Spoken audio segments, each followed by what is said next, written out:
All right, well, thank you so much. I'm so happy everyone's here, and I'd also like to start by thanking Amanda and Ibis and Brown University for giving me the opportunity to be here and conduct the work I'll be talking about today. So the work I wanted to talk about is motivated by the question of how climate risks will affect coastal housing markets. Coastal areas may only be a small share of the land area of the United States, but they're home to 40% of the U.S. population.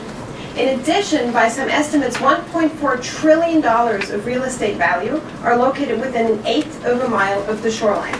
This is according to estimates by Reuters using property values from 2014. Going forward, a lot of these assets are at significant risk from sea level rise. 3.3 feet of sea level rise, a plausible scenario by end of century, could inundate by some estimates 13,000 square miles of the United States. This is about combined land areas of Connecticut, Rhode Island, and Massachusetts. Sea rise might also increase flood zones by 40%. So clearly there's a lot at stake. Now, in a textbook economic world where everyone has perfectly informed beliefs and understanding of both current and future flood risk, we would expect these risks to already be accounted for in coastal property markets.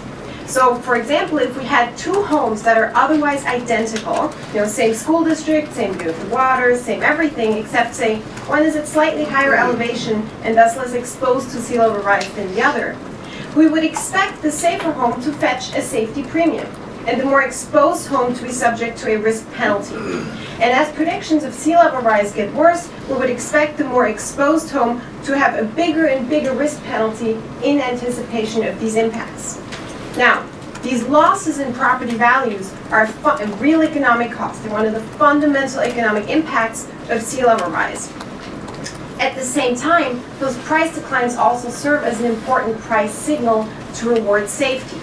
So for example, if we think of new housing investment and construction, then at least if the prices reflect risks, new housing investors would have an incentive, all else equal, to favor safer areas and structures. Now, so that's efficient risk pricing in theory. The reality of how U.S. coastal housing markets have dealt with flood and climate risks has been a lot more checkered. So broadly in the empirical literature and the data, we commonly fail to detect this kind of risk capitalization in vulnerable coastal properties. And I should say the record is mixed. In some areas, market segments, and time periods, we do see this risk capitalization. So as Matthew will talk about, for example, after flood events, with flood risk salience, we see a bigger risk capitalization. But broadly, we don't yet quite see in the data what we might expect from a theoretical perspective. We also see, arguably somewhat shockingly low uptake of flood insurance policies. So depending on the estimate, in FEMA high-risk flood zones, only 30 to 50% of properties have flood insurance policies on them. And this is in spite of the fact that some of these policies come with a subsidy, and also there's a mandate for federally insured mortgages to have flood insurance policies on them. So in work that I've been doing with Laura Bakkenson at the University of Arizona, we've been seeking to understand the role that heterogeneity in people's beliefs about flood risk and climate risk plays in explaining these housing market patterns. Now, the focus on beliefs is from standard logic of asset pricing. The price of any asset, be it commodities, gold, stocks, depends fundamentally on people's beliefs. If beliefs are reasonably accurate, markets are efficient and do this wonderful thing they do of us, which is to allocate resources to their best use. But if people become excessively optimistic about the future value of an asset, there's a potential for mispricing and bubbles and overinvestment and additional economic risks. So we've been seeking to understand to what extent climate belief heterogeneity and skepticism may expose U.S. coastal housing markets to similar risks. We've approached this in 3 steps.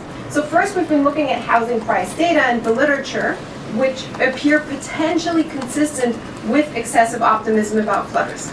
But we cannot say for sure. The data are not conclusive. And this is because there are many other reasons why we might not see full risk capitalization into housing prices. People might expect seawalls to be built or FEMA assistance in case of a flood event. So to get more evidence, we do something that's a little shocking for economists. We went into the field, went door to door in Rhode Island, and talked to people. As economists, we're normally trained to look at how people spend their money and not even listen to what they say, but in this case, we felt we could learn more by actually talking to people. So we talked to people, both those who do and do not choose to live in high-risk housing, about their beliefs, perceptions, and also how much they value living by the waterfront, which is another critical component of this. And then finally, we develop a quantitative model of the coastal housing market in Bristol County to simulate coastal home price trajectories across different risk relief and policy scenarios. So I don't have time to show you all the survey results, but to me the most striking thing that we found is that not only is there a lot of heterogeneity in people's perceptions of flood risk, but we find that people who live in a high-risk FEMA flood zone actually are significantly less concerned about flooding than their neighbors who live just slightly outside the flood zone in those same communities. So on this graph, we have a histogram of what people tell us on a 10-point worry scale. 1 being, I'm not at all worried about flooding affecting my home. 10 being, I'm very worried. The pink bars is people who live in a FEMA high-risk flood zone. So in our sample, 40% of respondents who live in a FEMA high-risk flood zone tell us they are not at all worried about flooding affecting their home. In contrast, the plurality of their neighbors who live slightly further inland told us they would be very worried about flooding if they lived by the waterfront. That being said, that's of course not the only determinant of selection. We also find people who live by the water valued a lot more. So there's a lot going into this, but we do see data consistent with sorting based on disproportionately low flood risk beliefs. We also fail to detect significant differences in people's expectations of, say, FEMA assistance in case of a flood event. So we don't see evidence that that's what's driving the sorting. We also ask people to tell us numerically what they think the risk of flooding to their home is and compare that to inundation model data. So for each home that we visit, we have elevation data and can combine this with the storm pools inundation model to look what's that house's flood probability in the model. And compared to the model results, 70% of our respondents who live by the water underestimate their home's flood risk. Now, that's not true for everyone. Some people are very worried. But the people who are very worried tell us they're disproportionately likely to intend on selling their home and leaving this housing market over the next 5 years. And finally, as you might expect, people who are less concerned about flooding today also are less worried about flood risk increases in the future. So the reason all this matters is that markets cannot price risks efficiently if people don't believe in them. And why would we want efficient risk pricing? At least 2 reasons. So the first is if risks are not already reflected in coastal property values, that means we have a lot further to go in the future in price declines than we might otherwise expect. So we simulate Bristol County coastal housing prices over the next 25 years. This is a 1-foot sea level rise scenario we focus on, and we assume that by 2043, beliefs will have converged, perhaps because people agree or because of some policy reform that actually enforces a flood insurance mandate, but we assume within 25 years we'll agree. Well, in a world of homo economicus and everyone agrees 0% is optimistic, everyone just adopts the official forecast, the price declines that are yet to come, depending on how much flood risk increases, range from -3 to -1%. Now let me stress, this is not a prediction for housing prices, this is just the additional correction, holding all those constant incomes, population, etc., for the extra flood risk. But the key message is that if currently 35% of the population is excessively optimistic about flood risk, we would predict the remaining price declines to be much higher. 13, 28, 3%. It depends a lot on what actually happens with flood risk, but the point is it's a lot bigger what's yet to come if people are currently excessively optimistic. And these, from housing price perspective, a 13% correction is economically extremely significant. Great Recession, peak to trough, housing price decline was 19%. The second reason why efficient risk pricing is important is because our beliefs about risks affect our investment decisions. So in a second project that I've been doing with Jacob First, he's a phenomenal Brown University undergrad. He was a sophomore when we started working on this. He's a junior. It's now been accepted for publication, so this is yay Brown undergrads. We looked across the U.S. Eastern Seashore and Gulf states at how new U.S. housing construction of single-family homes varies with both sea level rise exposure and climate change beliefs. So we obtained data on new housing construction from the U.S. Census Bureau. We combined that with NOAA inundation layers of sea level rise exposure in each of these counties, and with the Yale Project on Climate Change Communication provides estimates of people's climate change beliefs in each county. We combine that with standard controls for housing construction, employment dynamics, housing construction costs, demographics, etc.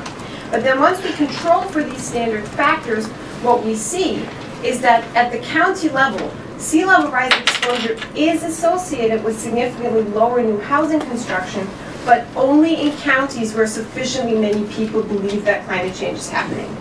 So now in our data, that the cutoff is at 72%. We have to be careful that we cannot, this is an association. Sea level rise exposure is associated with other things such as flat topography and view of the ocean, which also affect new housing construction. But what we see is that the relationship between exposure and new construction becomes significantly smaller and eventually negative as more people are concerned about climate change. Conversely, as fewer people are concerned about climate change, we see the association being bigger and more positive.